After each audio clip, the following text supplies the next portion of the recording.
Steel is the world's most popular metal, and rightly so.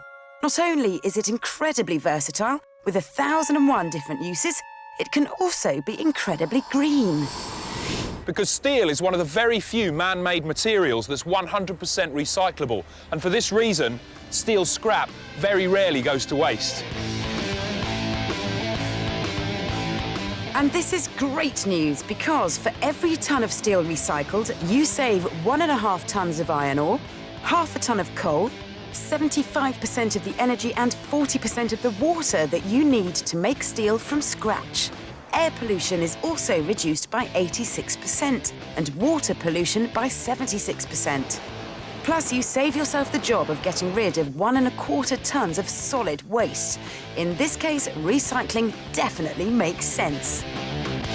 This recycling and reuse of steel has been going on for generations. In fact, your knife and fork could have been made out of the remnants of a Victorian bridge, an old battleship, or even a sword wielded at the Battle of Waterloo. And the process goes on and on, even today. Now, if I ask you to name a classic piece of 1950s American design, the steel shipping container probably isn't the first thing that springs to mind. But I'll tell you what, you can't argue with success. Steel containers in one form or another have been around for most of the 20th century, but it was the Americans back in the 1950s who were the first to standardise the boxes. This led the way to a fully integrated road, rail and sea transport system. Today, 90% of the world's goods are transported in steel containers, and there are an estimated 200 million of them worldwide. And after 10 years or so of being loaded and unloaded and shipped around the globe, they tend to get fairly beaten up and are often retired, even though many of them are still structurally sound. With millions of these old containers piling up around the world, there's growing interest in finding new uses for them. So how do you fancy living in a steel house?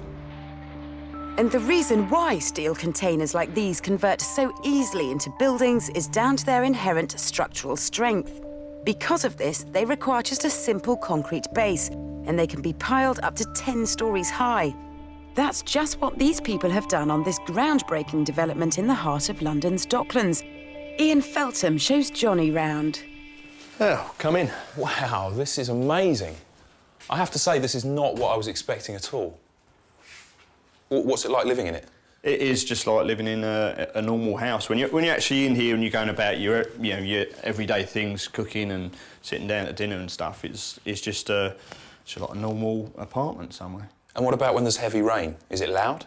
It's so well insulated. I mean, I think you probably get a little bit of pitter-patter on the steelwork, but in a kind of nice way. Yeah, it's quite a reassuring sound, isn't it? So this is quite a wide room, so it's obviously not a single container.